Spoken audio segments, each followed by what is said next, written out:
gotten said in that room. So it was a striking moment for that reason. I want to pivot to the substance because you were in that committee to talk to Michael Cohen and hear his testimony. Did you find him credible? Did you feel like you learned new things yesterday?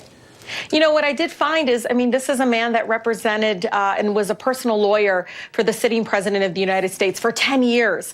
But all of his criminal acts, his lies, all of it's related, interconnected to the president of the United States, the man that sits in the Oval Office right now.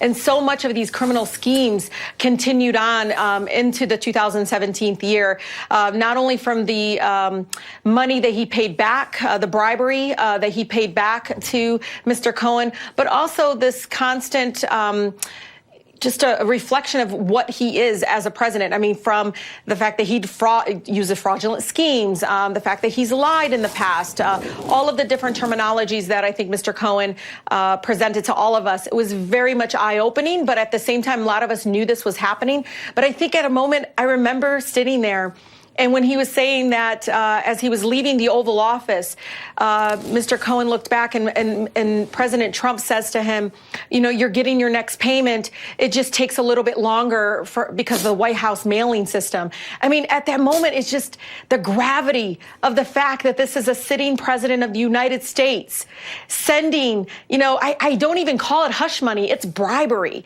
to continue that scheme while he sits in the Oval Office. What else do we not know as an American people? Well, I guess the question is that, you know, that example you just bring up, that is something that's already been charged and pleaded to as a felony crime in the Southern District, in the jurisdiction of the Southern District. Did you hear anything impeachable yesterday? What has it done to your thinking about impeachment?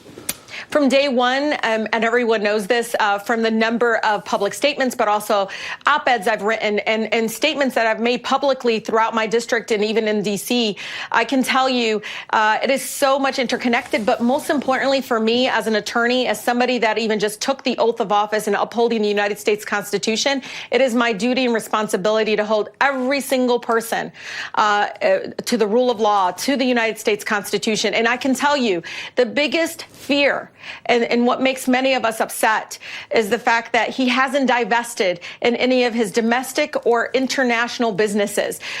Much of the decisions he's making right now is so much in conflict in what is the best interest of the American people. And this is the Emolument Clause of the United States Constitution. Right. This is in there, and it's very clear, because this is not going to be our last CEO, folks.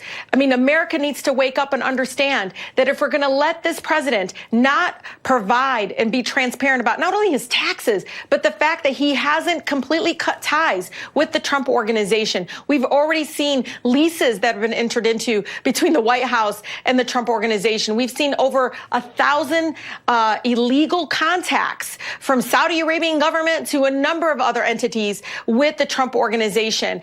That alone is so dangerous and threatens our democracy in this country. Illegal contacts? What do you mean by that? Oh, I mean, for instance, the Saudi Arabian government spending $270,000 at the Trump Hotel in D.C. To me, that's an illegal act. I mean, you're spending that money. In terms of the emoluments, I got you. Yes. Yeah. I want to make sure that there wasn't some huge news story I missed. No. Congresswoman Rashida. I would tell people if there was. Congresswoman Rashida Tlaib, thank you so much. Thank you so much for having me. Still ahead, Matt Gaetz's witness intimidation and the desperate lengths Republicans will go to